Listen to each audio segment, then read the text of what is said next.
Նոյեմբերի 19-ին Լոռու մարզպետարանի նիստերի դահլիճում տեղի ունեցավ հանդիպում Լոռու մարզպետ Արթուր Նալբանդյանի և Հայաստանի մանուկներ հիմնադրամի ներկայացուցիչների միջև։ Հանդիպմանը ներկային Քարինչ, Թումանյան, Դսեղ և Մարզ համայնքների համայնքապետեր, դպրոցի տնօրեններ և առողջապահության ոլորտի ներկայացուցիչներ։ Ներկային այն համայնքների ներկայացուցիչներ, որոնց հետ հիմնադրամը համագործակցելու է առաջիկա 5 տարիների ընթացքում։ Հայաստանի մանուկներ հիմնադրամը Հայաստանում իր գործունեությունն է սկսել ծավալել դեռևս 10 տարի առաջ, սակայն Արմավիրի և Արագածոտնի մարզերում։ Իր գործունեության շրջանակները ընդլայնելու նպատակով հիմնադրամը նախատեսում է համագործակցել նաև Հայաստանի շուրջ 100 համայնքների հետ։ Մարզերից առաջինը ընտրվել է Լոռին։ Հայաստանի մանուկներ հիմնադրամի տնօրենը հույս հայտնեց, որ համագործակցությունը Լոռու մարզի հետ արդյունավետ կլինի և միասին կգրանցեն բազմաթիվ հաղթանակներ։ Լոռին շատ յուրահատուկ է մեզ համար, որովհետև Լոռին այս մեր ընդլայնման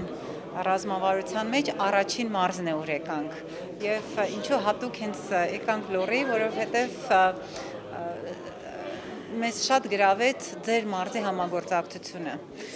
մարզի և մարզպետի կողմից այն ցուցաբերած պատրաստակամությունը համագործակցության հետ կապված ծրագրերը մեզ թվում է, որ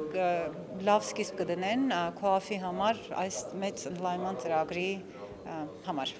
Հիմնադրամը կաշխատի 3 հիմնական ուղղություններով՝ կրթական, առողջապահական և սոցիալ-հոգեբանական։ Առաջին քայլը, որը հիմնադրամը նախատեսում է իրականացնել, դա դպրոցներում կրթական մակարդակի բարձրացումն է, որին կհաջորդի առողջապահությունը և սոցիալ-տնտեսական վիճակի բարելավումը։ Դպրոցներում նախատեսում է բարձրացնել սննդի որակը, ստուգել երեխաների առողջական վիճակը և մասնագետների օգնությամբ բարձրացնել ուսուցման մակարդակը, ուշադրություն կդարձվի հատկապես օտար լեզվի ուսուցմանը։ Կբարելավի նաև գրադարանների վիճակը, նախատեսվում է բացել հատուկ շարժական սենյակ համալրված նոր և ժամանակակից տեխնիկայով։ Դսեղում և Թումանյանում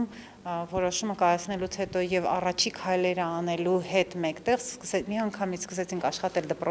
երկու համայնքներում դպրոցների հետ և մտածեցինք, որ երևի նաև ամանորյա նվեր կլիներ, եթե ստեղծագործարան ասածը, այսինքն դա այն հագեցված դասասենյակը, որը հնարավորություն է տալիս լայն տարբեր միջավայրներ ունենալ, ստեղծել և տարբեր միջոցառումներ անել այս դասարանում, ուրեմն այս դասարանի ներդրումը կատարել, որպես առաջի քայլ։ 4 համայնքների ներկայացուցիչները հույս հայտնեցին, որ ծրագրի օգնությամբ որոշակիորեն կբարելավի համայնքի վիճակը։ Համագործակցությունը բարձր մակարդակով կլինի, այն ինչ ունենք, պատրաստ եմ համայնքն բոլորը ներդրեմ այս ծրագրի համար։ Ծրագիրը շարունակական բնույթ կկրի կիրականացվի մարզի այլ համայնքներում ևս։ Մարինա Անդրեասյան, Վահագն Վարդանյան, Միք հեռուստաընկերություն։